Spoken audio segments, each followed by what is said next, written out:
It's my pleasure right now to introduce Dr. Suzanne Brown. Sue is an associate professor in the School of Social Work, and she's been here since 2012. She received her PhD from Case Western in 2012 and her MSW from Smith College in 1994. Her research interests are in the area of social support and networking for women and mothers with substance use disorders and trauma history. She's a leader within our School of Social Work. She oversees our curriculum and interpersonal practice, and her 25-year history as a clinical social worker really is an asset to the school. But more than that, she's also a leader on the national front. And Sue actually is a co-leader of one of the social work grand challenges. And if you haven't heard that yet, this is a national movement across all schools of social work to focus on 12 specific areas that all schools should move forward on. And in particular, she is a co-leader of the Grand Challenge to eradicate social isolation. And she recently edited a special edition of Clinical Social Work on social isolation. So as you can see, she has quite a bit of expertise to share with us tonight. So without any further delays, please, Sue Brown. Thank you so much, Dean Kubiak. And welcome, everyone. I'm so happy to see all these people here. Thank you for coming. So tonight I'm going to be talking about the relational aspects of social work as a profession and what these times, our current context and social distancing means for those of us who are social workers and our roles as social workers. Hang on a second and let me fix this. Okay. So what do I mean when I talk about social work as a relational profession? Well, let me start with our values and ethics, right? The mission of the social work profession is rooted in a set of core values. And those core values are embraced by social workers throughout our profession's history. They are the foundation of social work's unique purpose and perspective. And our values include service, social justice, the dignity and worth of the person, the importance of human relationships, integrity, and competence. So given this value of the importance of human relationships, what are the principles that flow from that? Well, the ethical principles specifically that we as social workers recognize the central importance of human relationships, that we understand that relationships between and among people are an important vehicle for change.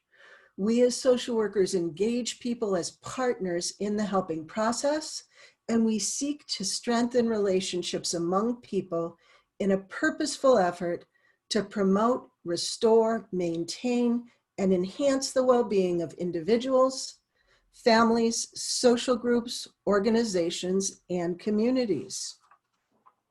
Attention to relationship and social exclusion were central to the early social work pioneers.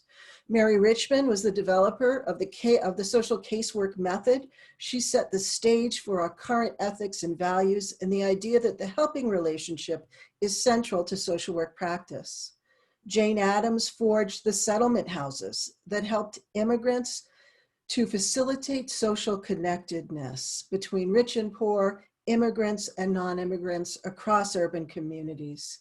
Mary Church Terrell, her work fought against social exclusion, especially for African-American women.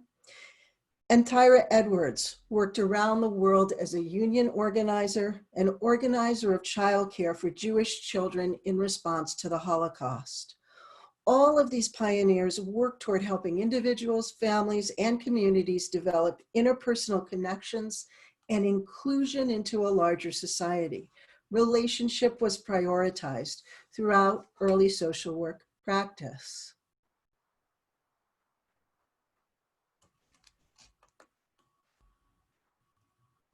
Okay. So I'll talk some about social support and social network relationships. When I talk about social network relationships, I'm talking about the network of individuals that we rely on in our lives, each of us, for things like emotional support, concrete support, and informational support. How do these social network relationships help us? Why are they so important? Well, let me start with stress and coping theory by Lazarus and Folkman, who say that stress is the result of an imbalance between our perceived external and internal demands and the perceived personal and social resources that we have to deal with them. Interpersonal relationships and social support are those social resources that help us deal with and manage stress in our lives. They include both functional and structural aspects. So functional aspects include things like concrete support, emotional support, and informational support. Concrete support are, people lending us money, people offering us a ride, people taking us to pick up our car when it's at the shop, those kinds of concrete things. Emotional support are people who help to mitigate negative emotions in us or kind of accentuate positive emotions, right? They're the people we call to say, hey, something really good just happened to me today.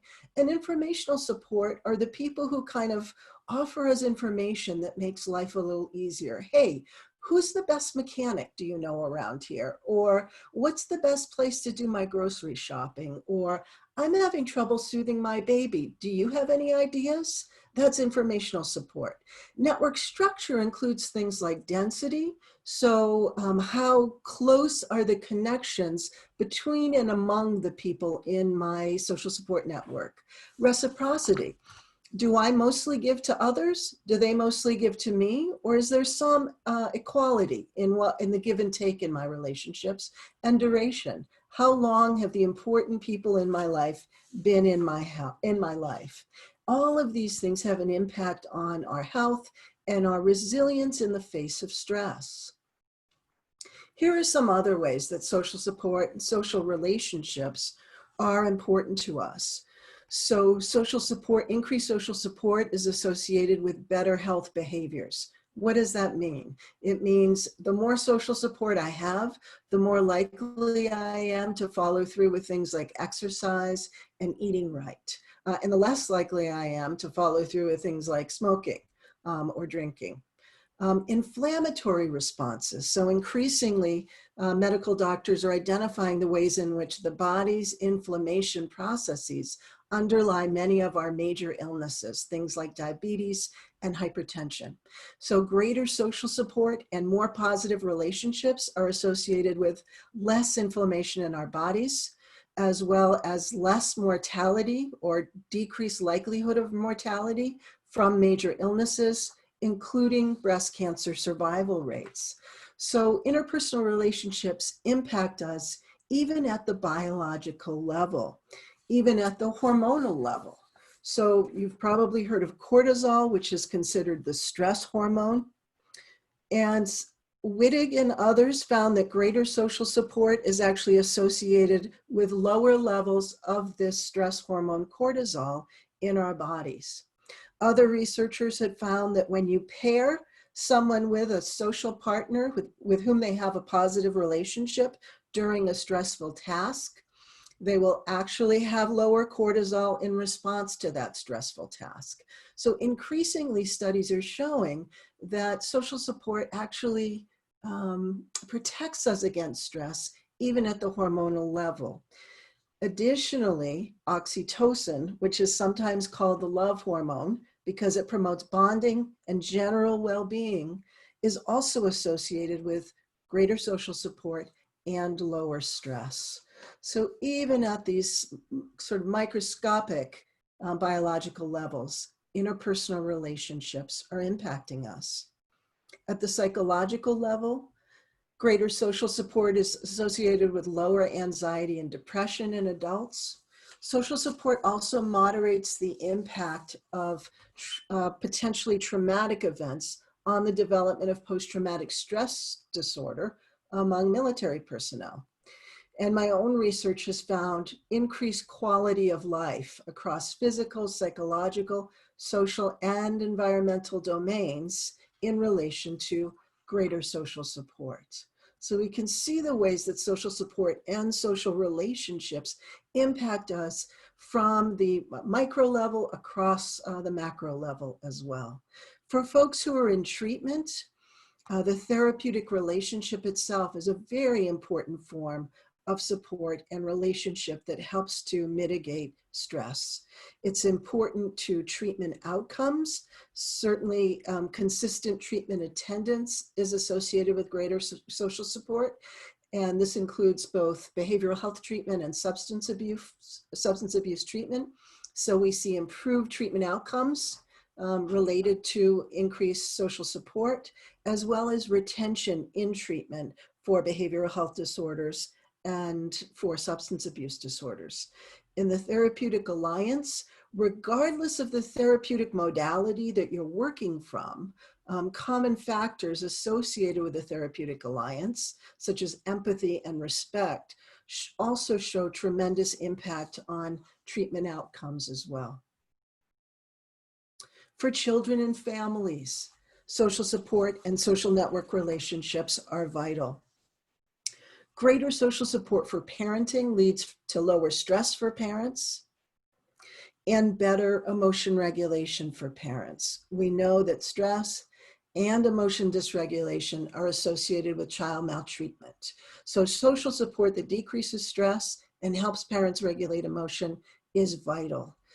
So social support for children and families also includes concrete assistance. And this concrete assistance can things like hand-me-down baby clothes, helping with childcare, assistance with any of the concrete needs in parenting also help to lower parenting stress and lead to increased resilience for parents and children in the face of stress. The role of social workers in facilitating relationships is vital. And let me say that that's across the micro to macro continuum. And I'll talk about all those continuums as I move through this talk today. This includes paying attention to the therapeutic relationship, to things like respect and empathy. It means paying attention, like I said, to common factors that help clients regulate emotions. So interpersonal emotion regulation theory with scholars like Alan Shore and Daniel Stern and Daniel Hill talk about the way in which important relationships help us to regulate emotions as well. So they help us to kind of down-regulate negative emotions and amplify positive emotions, which is a very important way that our interpersonal relationships also impact what's happening to us internally. Part of our role is to assess and facilitate natural helping relationships. So I've been talking some about the therapeutic relationship, but in fact, one study I did was asking women in recovery what social network relationships were important in their ability to maintain recovery. And we interviewed both women in recovery, and we also interviewed their substance abuse counselors. And the substance abuse treatment center staff talked a lot about how important the therapeutic relationship was to these women. The women themselves in recovery didn't talk as much about that. They talked about the people in their own lives and the importance of their natural helping relationships. So part of our role as social workers is to help people facilitate those natural helping relationships in their lives. It's also our role to advocate to change public policies that have the effect of increasing social exclusion for people as well at the macro level. The current context that we're in, excuse me, of course, has an impact on practice. And here I'm really talking about the COVID-19 pandemic and the ways in which it's actually changing social work practice as we know it, as a result of the need for social distancing. Here, social distancing, or physical distancing really, is a way that we keep ourselves safe, both from passing illness on to others and from getting it ourselves. Originally, when this started, I think many of us hoped for short-term changes, and we're seeing that these are changes that, are potentially going for a while and are actually changing the way that we practice. Additionally, the pandemic has a disproportionate impact on people. So it's disproportionately affected African American communities, Latinx and Native American communities, urban communities, and people who live in poverty. All of this changes the nature of social work practice and limits our face-to-face contact with individuals and communities, which is part of what I'm going to continue to talk about today. In the midst of physical distancing guidelines, we know that social connections are vital and that helping individuals maintain and develop social connections is vital to health and well-being of individuals, families, and communities. But our ability to maintain these social connections has become a bit compromised as a result of the pandemic, leading to potentially to greater social isolation for many of the populations with whom we work. What we know about social isolation is that it can be a potent killer for adults. Socially isolated adults have up to a 57% higher likelihood of mortality than their socially connected peers. Conversely, adults with stronger social ties, particularly those who feel integrated into a social group or community, are 50% more likely to live longer than those who don't feel integrated into a social community. This effect is actually comparable to the effects of quitting smoking. When I talk about social isolation, it's a little bit different from loneliness. Both have negative impacts on health across psychological and physical domains, but they're a little bit different. So social isolation is more a state of estrangement from others and an absence of social network relationships, whereas loneliness is more a felt sense, a feeling that one's desired quality and quantity of social connections are not being fulfilled. It's a subjective feeling of distress that arises when social connections are perceived to be inadequate or unfulfilling. Let me say that it's possible to be isolated and not lonely, or conversely lonely, but not objectively isolated. We certainly know that experience of being lonely in a crowd, and we certainly know the experience of being alone and feeling just fine, feeling a sense of well-being that's not necessarily marked by loneliness at all.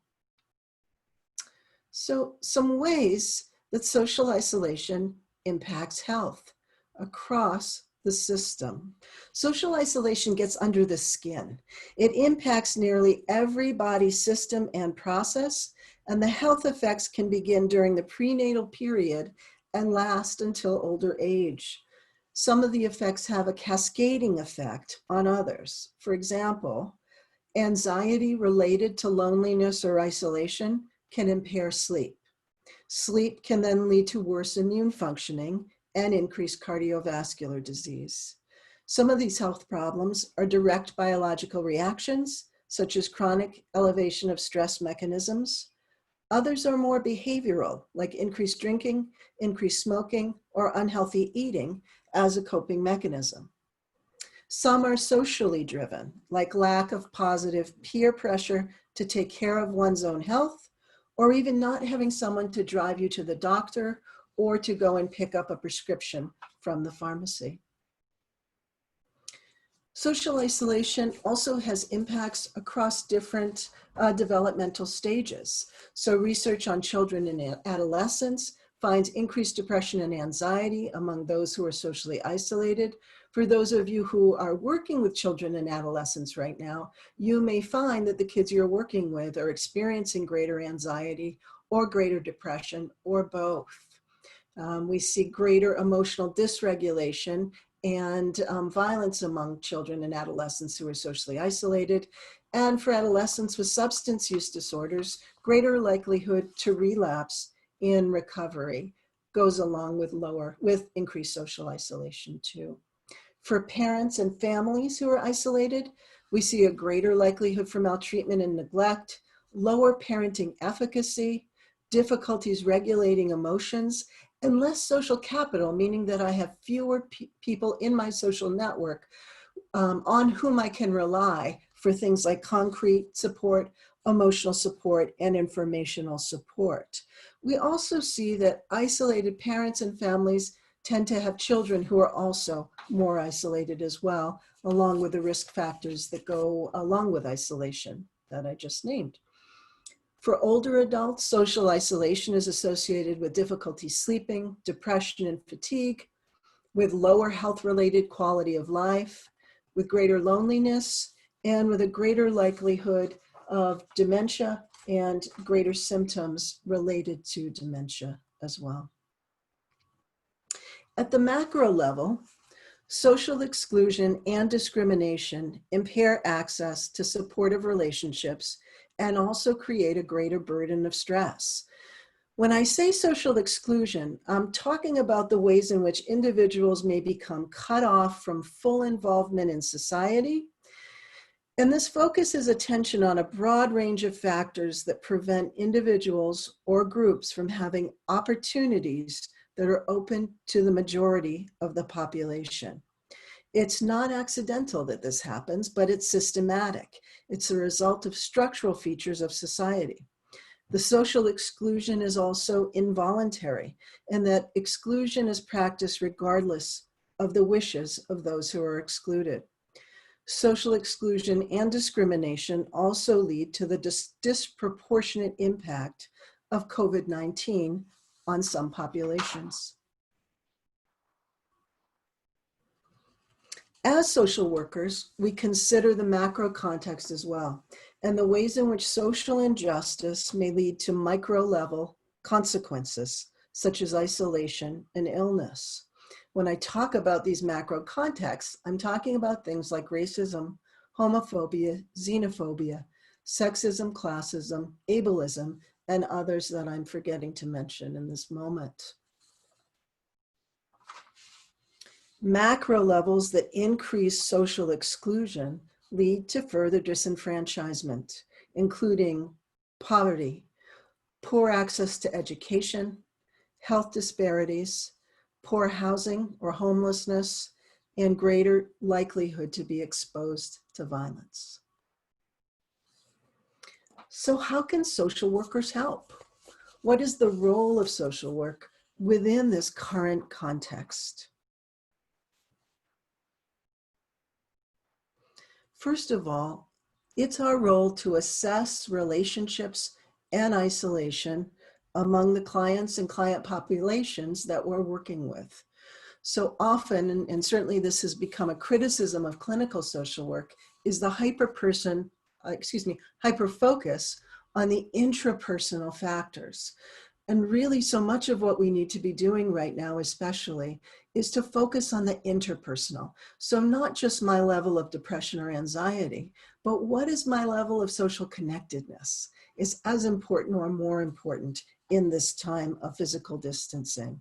We need to ask specifically about the relationships in people's lives. We need to ask about the quantity and the quality of time spent with others. This is especially true in the current context of physical distancing. We need to be asking specific questions about relationships, such as who do you interact with daily? What's the quality of those interactions? How do those interactions make you feel? How often have you felt lonely during this past week? We need to be assessing parent social support as well. And social support for parents is important across all these domains. Concrete support that includes things like baby clothes, transportation, or concrete assistance with childcare. Emotional support, things like helping parents cope emotionally with difficult child issues and general concerns or anxiety about themselves as parents or about their children. Instrumental support, advice, and guidance. For example, who provides information on normative child development or advice on how to soothe a difficult to soothe child? And families with older children, who gives advice on school systems and the best medical doctors? All of these combined are part of a family social capital, and part of what we need to be assessing and asking about when it comes to families and parents and social support. We also know that parents in the current pandemic have been isolated with isolated children 24/7. And again, it raises the importance of asking, deeply asking, and specifically asking about social support in the midst of isolation. We also need to think about relationships and the impact of isolation or physical distancing within a developmental framework. So social support, social relationships, and social isolation may have different implications depending on the developmental phases and tasks of the people that you're working with. How is physical distancing increasing isolation, and how might this impact these various developmental tasks? For adolescents, tasks include striving for independence, identity development, and identity development often happens in relation to peers, the development of competence and mastery. In young adulthood, launching, developing romantic relationships, developing some economic independence are all the tasks of young adulthood. And in aging, we increasingly see elders aging in isolation as a result of physical distancing. The current pandemic and our shutdowns needed for physical distancing have also had an economic impact that intertwines with the physical distancing to create consequences at each of these task levels. So when I think about young adulthood and the striving for independence, adult romantic relationships, and economic independence, all of these are impacted by not just the virus, but the economic effects caused by the virus. Whatever the developmental stage of the people you're working with, there's also a sense of grief right now. This sense that this is not where I thought I would be at this point in my life. So there's this funny meme on Facebook. I think it's something like 5 years ago when we were asked where we thought we would be in 5 years, all of us got it wrong. And so that sense is very common across all developmental levels. So when I talk about assessing and asking about social isolation, you'll all receive a copy of this PowerPoint. So don't feel like you need to take notes around these scales that I'm going to talk about, but I'm going to talk about ways that we can actually more formally assess social isolation and social support among our clients and the communities and groups with whom we work.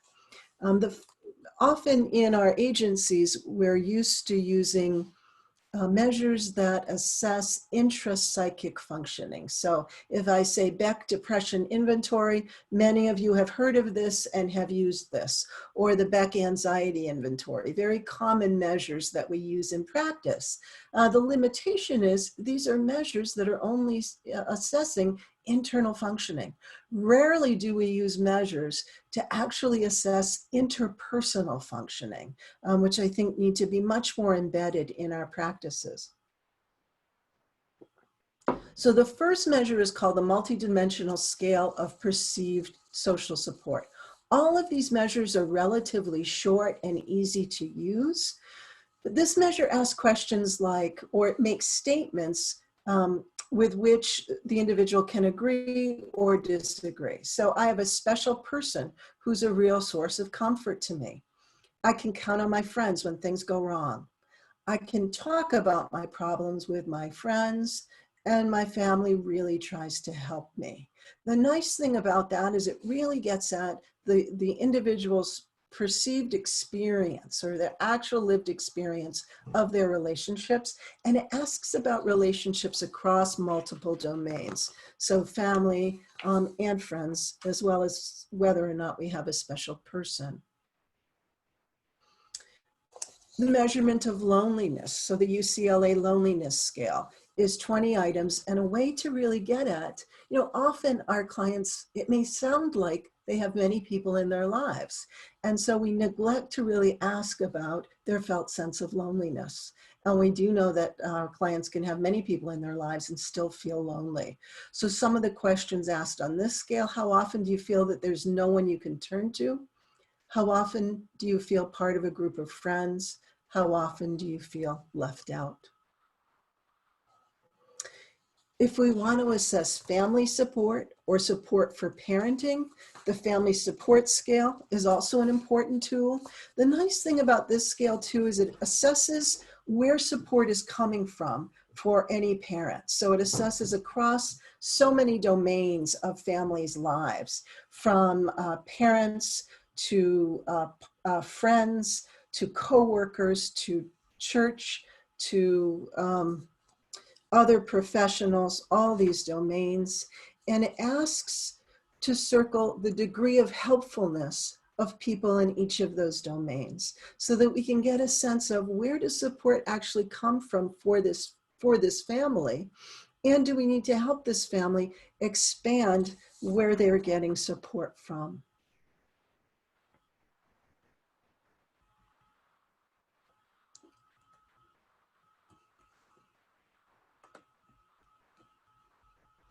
Just waiting for my thing to advance. Okay.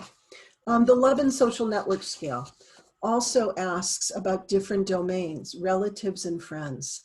How many do you see or hear from? How many do you feel close to? How many do you feel at ease with? Which can give you a sense of what are the domains where people are getting support from and how satisfying is that. So these scales look at both quantity as well as the quality or the subjective or felt sense of these relationships. So beyond assessment, what else can we do when we're working with individuals and families and communities? First is we need to know the science. We need to be apprised of the current public health information about COVID-19. We need to know about infection rates in our communities and in our clients' communities. We need to help our clients identify the risk factors that they have.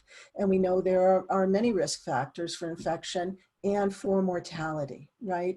We also need to help our clients weigh the pros and cons of any behavior they're thinking of doing. We can't offer advice about whether our clients should travel or go to a coffee shop or go to a concert, but we can help them have information about risk factors and weigh the pros and cons. And many people need to weigh kind of my mental health around social inclusion, social interaction, social connection versus my risk for infection. And so a lot of the work we're going to be doing, particularly individually, is helping clients weigh the pros and cons of what they're thinking of doing. We also always want to respect clients' self-determination and clients' own decisions about their lives.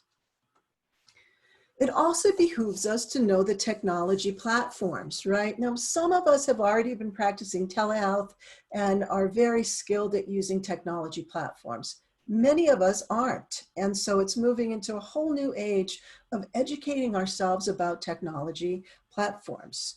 Think about the eco map that we used to do with families, where we see what other systems our families are connected to.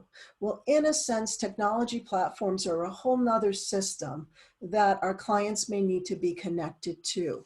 And in fact, it's our role to help our clients navigate these systems. I've heard a number of social workers say, how can I do work with my client when we're just trying to figure out how to use social network? Well, actually, these technology platforms are part of our work with clients. It's our job. It's part of the case management function of social work to help our clients figure out these platforms, identify ones that work best for them based on their own need for social connection, and actually help them use them when we're working with them. So I included a few of the more popular platforms that we may want to educate ourselves about, not necessarily for telehealth, but just to help our clients maintain relationships. So I sometimes tell this story about my mother. She's 82 and she's a nurse, and she still goes into the nursing home where she works part-time still. And she learned how to use FaceTime, which she never knew how to do before, and goes around and helps the nursing home residents connect with their own families via FaceTime. So these are part of what we're doing as social workers. When we think about telesocial work, of course, we need to think about HIPAA, right? The Health Insurance Portability and Accountability Act, that requires the protection and confidential handling of protected health information. So when we think about technology platforms related to telesocial work, we also need to think about confidentiality and whether or not our platforms are HIPAA compliant. So many of the popular platforms that I've listed here on this slide are actually not HIPAA compliant.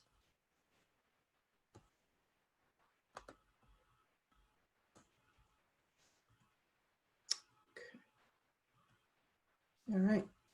Helping clients use social media platforms to maintain access to physical healthcare, behavioral healthcare, and substance abuse treatment services are all part of our jobs. And it's also important for us to try and maintain the therapeutic alliance via these platforms. Many of us aren't crazy about these platforms because it requires us to work harder to maintain that relationship. That means that we have to look more closely to watch for facial expressions and body language when we're working with clients through these platforms.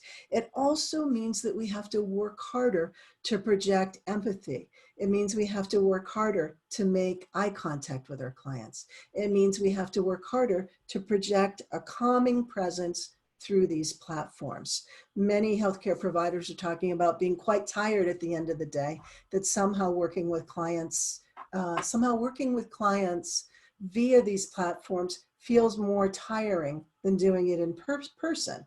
And some of that is because we are working harder. We're working harder to notice what's happening with the clients and groups we're working with. We're also working harder to project the kind of therapeutic aspects of our personalities that we try to project.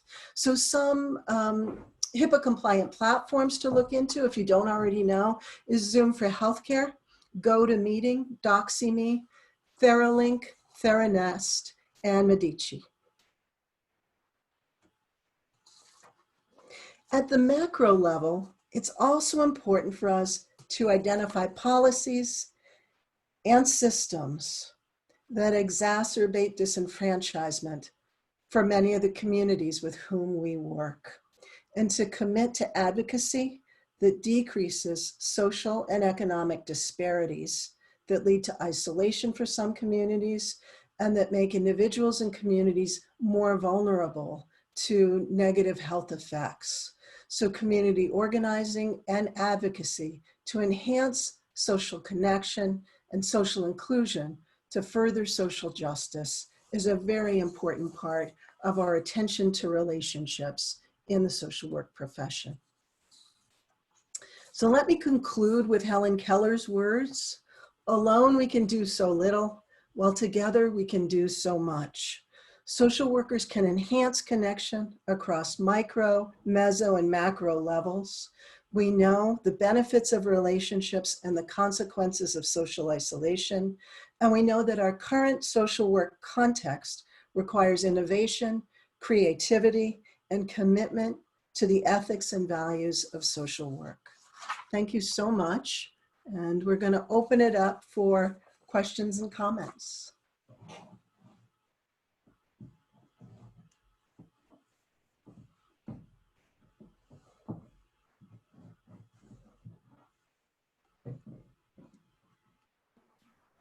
Thanks again, Professor Brown. We're going to go into our Q&A session right now.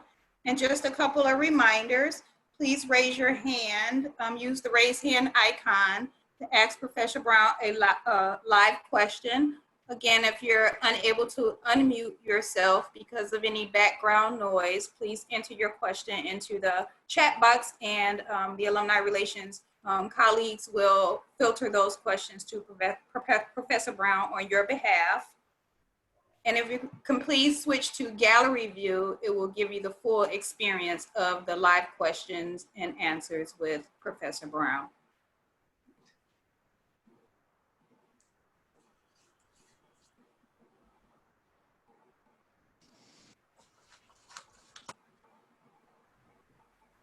We'll need to stop sharing screen.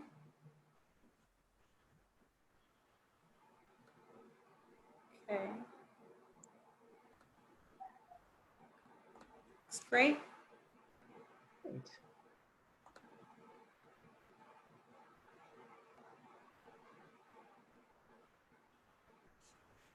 So does anyone have a question for Professor Brown?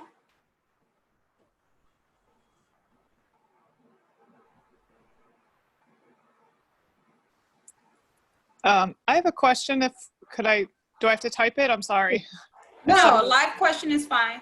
Hi, Dr. Brown. Hi, Emily. It's nice to see you. Nice to see you too. Sorry, I was kind of in and out, with my kids as always, but I got a question. Sure. I think what I found, and I just finished up my master's and I was at an internship for 2 months during COVID. And so I haven't, been doing telehealth in the field for a long time, but I think like what you said about sort of assessing for social relationships is important. But I think, how do you convince families or talk to them about how social relationships are important? I think there's a lot of people that are stressed out by the end of the day and, they recognize it's important, but really figuring out how to just incorporate it in their life and take that extra step when they've been working and they have like young kids it's a hard sell. Right. In a way. It absolutely is a hard sell. Could you talk about some strategies that you might use? Absolutely. So the first thing is that oftentimes people don't want to put sorry, I got distracted. The effort into interpersonal relationships, in part because their history of relationships has been one where relationships aren't reciprocal. So where people actually require a lot more than you want to give, and there isn't a reciprocity there. So sometimes it's, do you have the skills to set limits? Do you have the skills to maintain reciprocal relationships? So I think that some of our clients actually avoid relationships for fear of being overburdened. I want to think for a second because there's a title of an article and it's not coming to mind right now, but it really is about this fact that sometimes social relationships can be a burden. So kind of helping clients have the skills to have relationships that don't feel so burdensome, which involves setting limits and also making different choices potentially. Additionally, I would say that kind of educating clients around how this might be good for their children as well can be important, or really talking about some of the positive impacts that can come out of social relationships is really important too. And finding ways to engage social relationships that may not be as much work. So things that are organized like church or other community involvement where relationships develop in a more organic way and require less kind of output, I think, are all ways to do that. Thanks for your question. Thank you. Yeah, other comments or questions? Just jump in if anything comes to mind. So this is Cheryl Kubiak, and please ignore my horribly written question in the chat box, so I'll just say it. I mean, a couple of things. I've heard from some of the community agencies that there is greater uptake from clients who are more willing to access social media or telepractice than commuting in for appointments. And Absolutely. heard that, but that's one thing. And the second part is, if this is going to be our way of life for the near future, well, what do you think the implications are? Oh God, great question. First of all, it's totally understandable to me that clients are liking telehealth. Often those of us who are providing services are at least middle class, we have no concept of what it means to take the bus to this appointment, that appointment, and the next appointment, or what it means to drag children along to do that. I often tell my students, take public transportation for a month to get everywhere you need to go, and let me know how that works for you. So we often sort of begrudge what we call no-shows or clients who cancel, and yet it really is a huge, huge burden to expect many of our clients to come into the office. So I'm not surprised at all that they're liking this. And I think the implications are that we need to become almost experts, I would say, in these kinds of platforms. We also need to be prepared to help clients access internet services. I think part of advocating for clients is also, how about access to the internet? There's a huge disparity in who has internet access and who doesn't have internet access. And given this, should that not be a right for everyone to have access to that, given that it's becoming the most important way that we connect with people right now? So I think internet access is actually a social justice issue too, that we need to start giving thought to in how we're advocating at the policy level. Can I tack on to that? What's the impact on, I learned a lot about family therapy. What's the impact on kind of group modalities and family practice? Mm-hmm. Right. I think what's happening, the clinicians I know are less likely to want to be doing that. And we need to get over ourselves a little bit, because I know a clinician who's using doxycycline to do family therapy, and it's quite possible to do that. And I actually have done some family therapy via Zoom. And some of what's happening is we walk in with our expert hat on, and we always want to be the expert, understandably. I think we're uncomfortable being vulnerable, making mistakes, and not knowing. And we need to be willing to make those mistakes in order to do things like family therapy via these platforms, or even group therapy via these platforms. Remember that we're always asking our clients to make themselves vulnerable in relation to us. And sometimes we need to make ourselves vulnerable as well. I'll always remember when I first came out of graduate school, my first job in community mental health is I ran a support group for men with chronic and persistent mental illness. And part of this group was that the group facilitator was supposed to make coffee. And I had never made coffee in a coffee machine before. So I went to do it, and all of a sudden coffee's just like, the men are all sitting there waiting for group to start, and I've got coffee just spewing everywhere. And I thought, oh my God, what have I gotten myself into? And one of the guys jumped up and said, come on guys, the girl needs our help.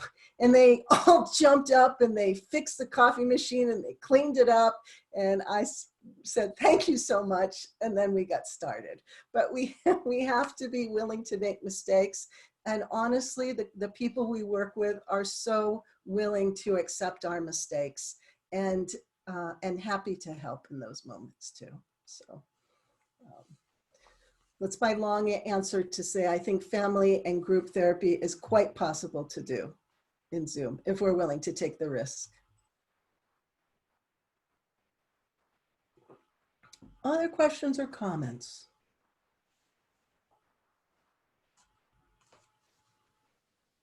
I mean, I just have one more comment. I think the link between micro and macro is so important. And I'm glad that you highlighted that. Like, even though as clinicians, we get focused on, well, what can we do in telehealth? Just especially now with COVID and, all the Black Lives Matter protests, I'm glad that you link them so much, because that's really it. Like, you can tell people to connect with their own relationships only so much. These structural things are constantly preventing that from being successful. So I'm really thankful that you talked about that a lot. Right, absolutely. I mean, part of the social exclusion means that if we're in a disenfranchised community, we also have fewer social supports to draw from. fewer people who actually can help us in times of distress too. And I think one of the things that our current context between COVID-19 and Black Lives Matter really is kind of getting home to us is that context impacts us. Context impacts us right down to the biological level. And for those of us, I consider myself a clinical social worker. Interpersonal practice is important to me, but there's no such thing as mental health that's disconnected from context. So it absolutely matters.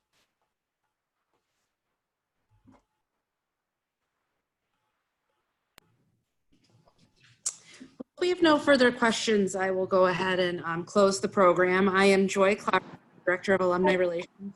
Oh, you have a question, Lindsay? Yeah. We'll let you Yeah. go. Hey, how are you?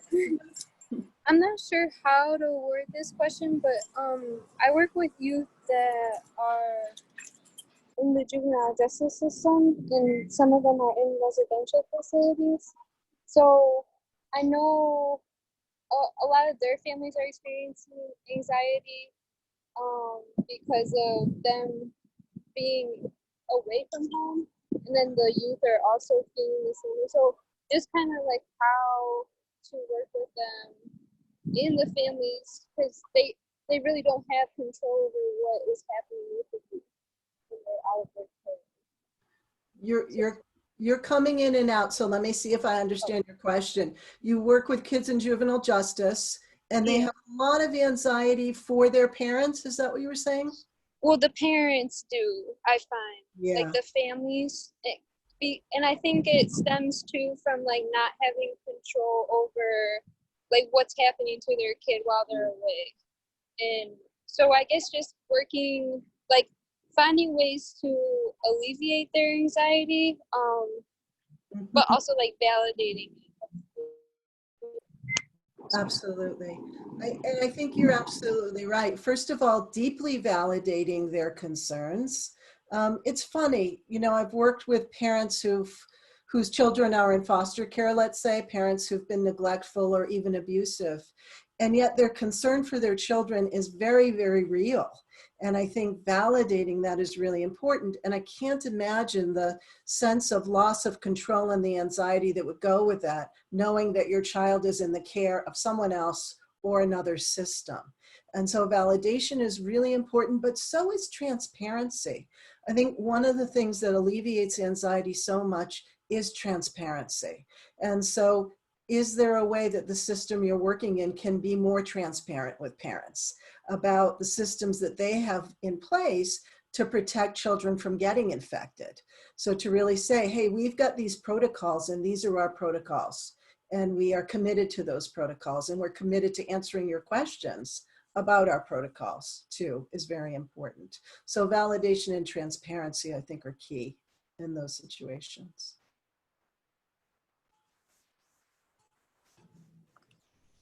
And do we have any more questions?